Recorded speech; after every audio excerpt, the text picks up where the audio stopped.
पहले हम पढ़ेंगे कि डिस्पर्स सिस्टम क्या होता है। नंबर 2 पे हमारे पास है जी सस्पेंशन क्या होता है और उसके पर्पस क्या क्या है। नेक्स्ट हमारे पास है जी properties of good suspension. Next हमारे पास है जी टाइप ऑफ सस्पेंशन, कौन कौन सी हैं, इस बेसिस पे हम इसको जो है वो कैटेगराइज कर सकते हैं। Preparation of suspension. नेक्स्ट हमारे पास है जी एडवांटेज और डिसएडवांटेज ऑफ सस्पेंशन। नेक्स्ट हमारे पास है जी packaging and storage condition of suspension. तो आए जी हम प्रॉपर लेक्चर को स्टार्ट करते हैं। Disperse system. डिस्पर्स सिस्टम क्या होता है? हमारे पास कुछ लिक्विड प्रिपरेशन ऐसी होती हैं जिसके अंदर ड्रग जो है वो सोलुबलाइज नहीं होती, उसके अंदर हल नहीं होती, उसके अंदर वो अनडिजोल्व रहती है या इमिसिबल रहती है या अनसोलुबल रहती है। तो फिर होता क्या है, वो एक्चुअली डिस्ट्रीब्यूट हुई होती है किसके अंदर? व्हीकल के अंदर। तो ऐसी लिक्विड प्रिपरेशन जिसके अंदर ड्रग जो है वो व्हीकल के अंदर डिजोल्व ना हो, सोलुबलाइज ना हो, इमिसिबल हो और डिस्ट्रीब्यूटेड हो यूनिफॉर्मली, उसको हम क्या कहेंगे?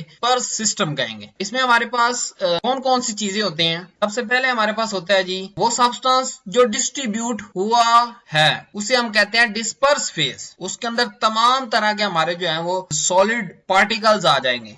उसमें हमारे पास एपीआई भी मौजूद होगा, उसमें हमारे पास कलरेंट भी मौजूद होंगे, उसमें हमारे पास जो है वो अदर एक्सिपिएंट भी मौजूद होंगे। तो API plus all other excipient, उनको हम क्या नाम देते हैं? डिस्पर्स फेज या डिस्ट्रीब्यूटेड फेज, जो डिस्ट्रीब्यूट हुई है किसके अंदर? जो दूसरी चीज है हमारी, उसे कहते हैं व्हीकल। व्हीकल के अंदर डिस्ट्रीब्यूट हुई है। व्हीकल का दूसरा नाम क्या होता है? डिस्पर्सिंग फेज या डिस्पर्शन मीडियम, या सिंपल हम मीडियम भी कह देते हैं, व्हीकल भी कह देते हैं। तो नेक्स्ट देख लेते हैं जी हमारे पास के डिस्पर्शन का कितनी टाइप्स हैं और उनको किस तरह कैटेगराइज किया गया। इसके हमारे पास 3 जो है वो क्लासेस हैं। किस बुनियाद पे? साइज ऑफ पार्टिकल, यानी जो हमारे पास डिस्पर्स्ड फेस है उसके पार्टिकल का साइज क्या है। सबसे पहले टाइप हमारे पास है जी कोर्स डिस्पर्शन। इसके अंदर हमारे पास जो पार्टिकल साइज रेंज होता है वो होता है 10 to 15 माइक्रोमीटर। एग्जांपल हमारे पास है, आज का हमारा जो टॉपिक है सस्पेंशन, और नेक्स्ट जो टॉपिक आएगा इसके बाद लेक्चर अपलोड होगा वो है इमल्शन। तो ये दोनों जो है ये क्या है? हमारे पास डिस्पर्शन सिस्टम की एग्जांपल्स हैं या कोर्स डिस्पर्शन की एग्जांपल है। अब नेक्स्ट देखते हैं जी फाइन डिस्पर्शन में यूजुअली जो रेंज ऑफ पार्टिकल वो क्या होता है? वो 0.5 to 10 माइक्रोमीटर होता है और इसमें हमारे पास एग्जांपल जो है वो मैग्मास हैं और जेल है। थर्ड टाइप जो है डिस्पर्स सिस्टम की वो हमारे पास है कोलाइडल डिस्पर्शन, और इसका जो साइज रेंज होता है वो नैनोमीटर में होता है, 1 नैनोमीटर टू 1 माइक्रोमीटर। और इसकी एग्जांपल जो अगर नेचुरल प्रोडक्ट में से मिसाल दी जाए तो इसमें हमारे पास जो यूजुअल एग्जांपल आती है वो है जी मिल्क। नेक्स्ट चलते हैं जी हम सस्पेंशन को देखते हैं। सस्पेंशन क्या है? सस्पेंशन की एक डेफिनेशन ये है, ऐसी कोर्स डिस्पर्शन जिसके अंदर ड्रग जो है वो इनसोलुबल हो लेकिन डिस्ट्रीब्यूटेड हो, डिस्पर्स्ड हो किसके अंदर? एक लिक्विड मीडियम, जिसे हम व्हीकल भी कहते हैं। ऐसे कोर्स डिस्पर्शन को हम क्या कहते हैं? सस्पेंशन कहते हैं।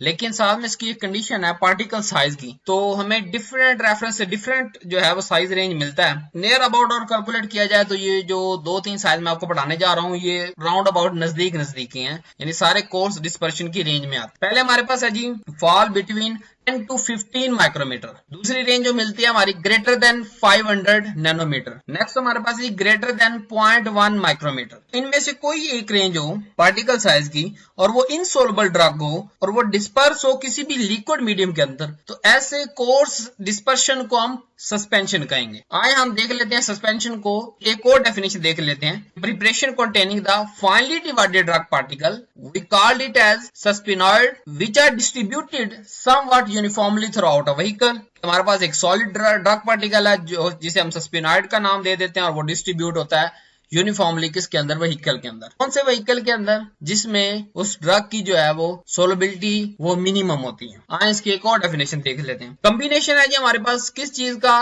insoluble substance or drug that is in solid phase and the liquid as a continuous or dispersion medium। एक और definition देख लेते हैं जी। solid insoluble phase is dispersed or distributed as a dispersed phase and into liquid as a dispersion medium। कोई भी अगर आप इसकी definition देखें उसमें हमारे पास कोर कॉन्सेप्ट, बेसिक कॉन्सेप्ट यही आता है कि इसमें 2 फेजेस है। सबसे पहले जो हमारे पास डिस्पर्स फेज है जो अंदर डिस्ट्रीब्यूट हुई है, डिस्पर्स हुई है किसके अंदर, व्हीकल के अंदर, उस व्हीकल की क्या प्रॉपर्टी है कि वो उस ड्रग के लिए जो है वो इनसोल्युबल उसकी प्रॉपर्टी है कि ड्रग उसके अंदर जो है वो उस व्हीकल के अंदर सोल्युबलाइज नहीं हो रही, डिसॉल्व नहीं हो रही, सिर्फ क्या उसके अंदर जो है वो डिस्पर्स हो रही है, डिस्ट्रीब्यूटेड हो रही है। ऐसे सिस्टम को हम क्या कहेंगे, सस्पेंशन कहेंगे। आइए तो देख लेते हैं इसकी एग्जांपल्स कौन कौन सी हैं। फर्स्ट हमारे पास है जी एंटासिड ओरल सस्पेंशन है, antibacterial oral suspension, dry powder for oral suspension, ये मोस्टली एंटीबायोटिक होती हैं। नेक्स्ट हमारे पास है एनाल्जेसिक ओरल सस्पेंशन, नेक्स्ट हमारे पास है जी एंथेल्मेंटिक ओरल सस्पेंशन, नेक्स्ट हमारे पास है एंटी कन्वल्सेंट ओरल सस्पेंशन, और नेक्स्ट हमारे पास है जी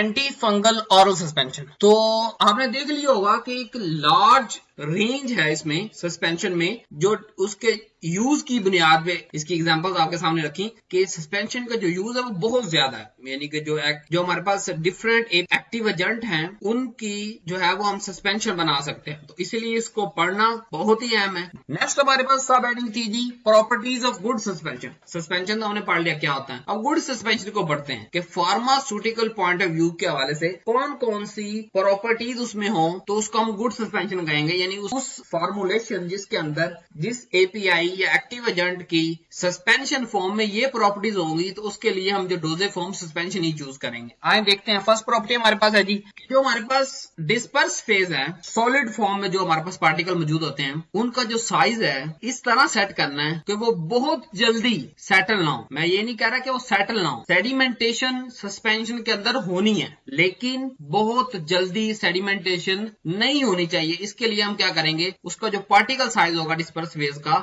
वो ऐसा चूज करेंगे कि देर से सेटल हो। नेक्स्ट देखते हैं दूसरी प्रॉपर्टी ये है कि जैसे मैंने कहा कि सेडिमेंटेशन तो होनी है लेकिन जब सेडिमेंटेशन देर से होगी, और दूसरी कंडीशन ये है कि जब सेडिमेंटेशन हो जाए तो उसका हार्ड केक नहीं बनना चाहिए। हार्ड केक का मतलब क्या है कि उसको जब रीडिस्पर्स किया जाए, उसको जब शेक किया जाए सस्पेंशन को, तो वो दोबारा जो है वो डिस्पर्स फेज उसमें अच्छी तरह डिस्ट्रीब्यूट ना हो, उसे हम क्या कहते हैं कि वो हार्ड केक बन गया है। वो जो है डिस्पर्स फेज हमारे पास जो है वो अलग हो गई है, वो दोबारा रीडिस्पर्स नहीं हो रही, तो वो गुड सस्पेंशन नहीं है। अगर सेडिमेंटेशन हो रही है, नंबर एक कैसे स्लो हो रही है, नंबर दो कि उसका हार्ड केक नहीं बन रहा, और जब हम उसे शेक करते हैं तो उसके अंदर रीडिस्पर्शन इजी है, तो ऐसा सस्पेंशन जो है गुड सस्पेंशन कहलाएगा। इसके अलावा कौन कौन सी होती हैं, नेक्स्ट हमारे पास ये है कि वो इजी टू टेक होना चाहिए, यानी बहुत ज्यादा विस्कस नहीं होना चाहिए, बहुत ज्यादा लार्ज डोज उसकी नहीं होनी चाहिए कि आप कहें जी आपने 50 ml इसको जो है लेना है, तो ऐसे सस्पेंशन जो है वो काबिल इस्तेमाल नहीं है। हाँ, कोई एक आधा प्रोडक्ट जिसमें हमारी जो है बहुत ज्यादा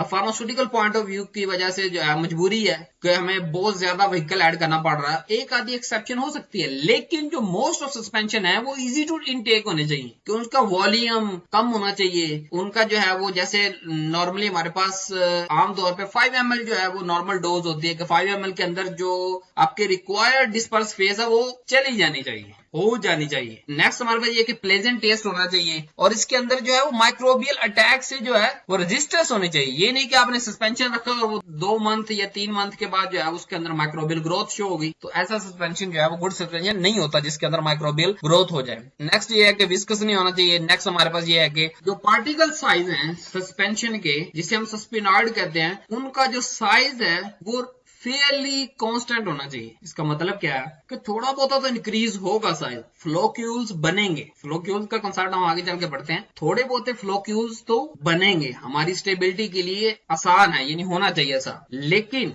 बहुत ज्यादा जो है वो उसका जो साइज हमने रखा है उसमें डिफरेंस नहीं आना चाहिए। कब, जब उसका शेल्फ लाइफ के दौरान जो है उसका साइज जो है फेयरली कांस्टेंट रहना चाहिए, तो तब उस ये सारी प्रॉपर्टीज उसमें मौजूद हो, तो ऐसे सस्पेंशन को हम क्या कहेंगे, गुड सस्पेंशन कहेंगे। अब गुड सस्पेंशन की प्रॉपर्टीज को पढ़ने से हमें क्या पता चला कि ये जो सारी खूबियां हैं वो सस्पेंशन के अंदर होनी चाहिए। तो इस तरह हमें जो है फार्मास्यूटिकल पॉइंट ऑफ व्यू से सस्पेंशन के बारे में इससे पता चला। नेक्स्ट चलते हैं, सब हेडिंग थी हमारे पास के टाइप ऑफ सस्पेंशन क्या है। टाइप किसी भी बुनियाद पर करते हैं हम, बहुत सी बेसिस हमारे पास होती हैं हम क्लासिफाई करने के लिए किसी भी चीज को, लेकिन मैंने सस्पेंशन के लिए सिर्फ 2 चूज की हैं। फर्स्ट वन जो है वो on the base of formation of floccules, कि उसके अंदर फ्लोक्यूल्स बन रहे हैं या नहीं बन रहे। फ्लोक्यूल्स ये होते हैं कि कुछ पार्टिकल मिल के एक बड़ा पार्टिकल बना लेते हैं, उसको हम क्या कहते हैं, अब उसको हम एक नेटवर्क भी कह सकते हैं। उस नेटवर्क के अंदर व्हीकल भी हो सकता है यानी थोड़ा बहुत लिक्विड या जो हमारे पास मीडियम है वो भी इनक्लोज हो जाए उन पार्टिकल्स के दरमियान में,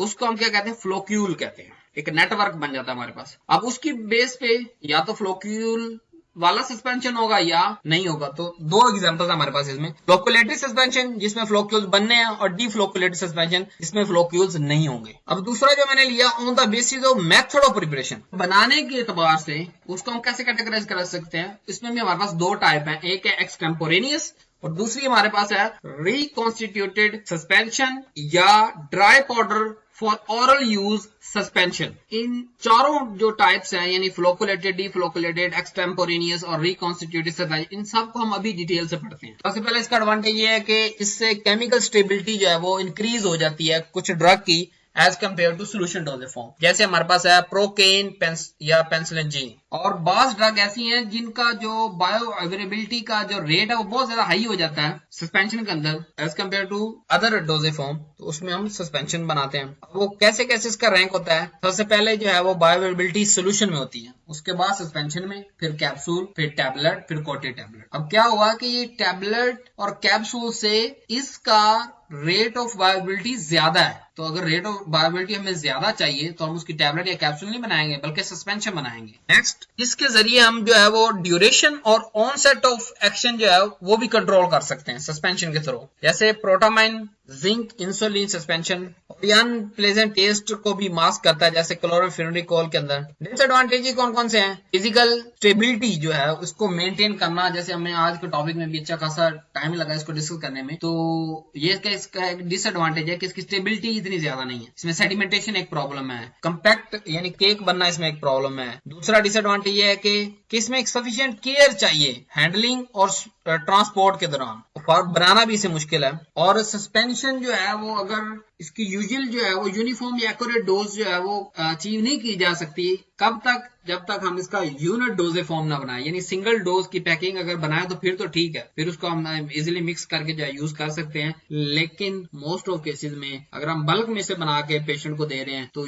उसमें जो है वो यूनिफॉर्म और एक्यूरेट डोज को एडजस्ट करना बहुत मुश्किल हो जाता है। लास्ट वन देखते हैं पैकेजिंग और स्टोरेज कंडीशन कौन कौन सी होनी चाहिए। सबसे पहले ये है कि सब तरह के जो सस्पेंशन है उसको वाइड माउथ कंटेनर के अंदर आपने पैक करना है, उसमें एडिक्वेट जो है वो एयर स्पेस होनी चाहिए ताकि जब आप लिक्विड ऐड करें तो अच्छी तरह वो मिक्स हो जाए। और दूसरा देखते हैं जी किसी एयर टाइट कंटेनर के अंदर आपने पैक करना है, प्लस इसे फ्रीजिंग से बचाना है, बहुत ज्यादा हीट भी नहीं देनी और लाइट से भी बचाना, सनलाइट से। नेक्स्ट ये है कि इसके ऊपर हम यानी कि लेबल क्या लिखेंगे, वो लिखेंगे शेक वेल बिफोर यूज, कि जब इसे इस्तेमाल करना उससे पहले इसे अच्छी तरह शेक कर लें। नेक्स्ट हमारे पास ये है कि रिकॉन्स्टिट्यूटेड सस्पेंशन के लिए हमारे पास ये है कि बोतल शुड हैव क्लियर मार्क, जो बोतल हमने साथ देनी है ना रिकॉन्स्टिट्यूटेड सस्पेंशन के साथ, उसके ऊपर एक क्लियर मार्क होना चाहिए कि यहां तक जो है वाटर ऑफ लेवल ऐड करना है या जो भी व्हीकल ऐड करना है उसका मार्क दिया हो। So thanks for watching, do not forget to subscribe my channel. अगर आप वीडियो के इस हिस्से तक पहुंचे हैं तो आप इस चैनल को सब्सक्राइब भी करें, लाइक करें, शेयर करें ज़्यादा से ज़्यादा। फेसबुक के जो ग्रुप्स हैं, व्हाट्सएप के ग्रुप्स हैं, अपने क्लास फेलोज के साथ, अपने कोलीग्स के साथ, सीनियर और जूनियर के साथ इस वीडियो को ज़्यादा से ज़्यादा शेयर करें ताकि ये इन्फॉर्मेशन हर जो मेडिसिन इस्तेमाल करने वाला फ्यूचर में ये जो कर रहा है उस तक पहुँच सके। थैंक्स फॉर वॉचिंग, अल्लाह हाफिज़।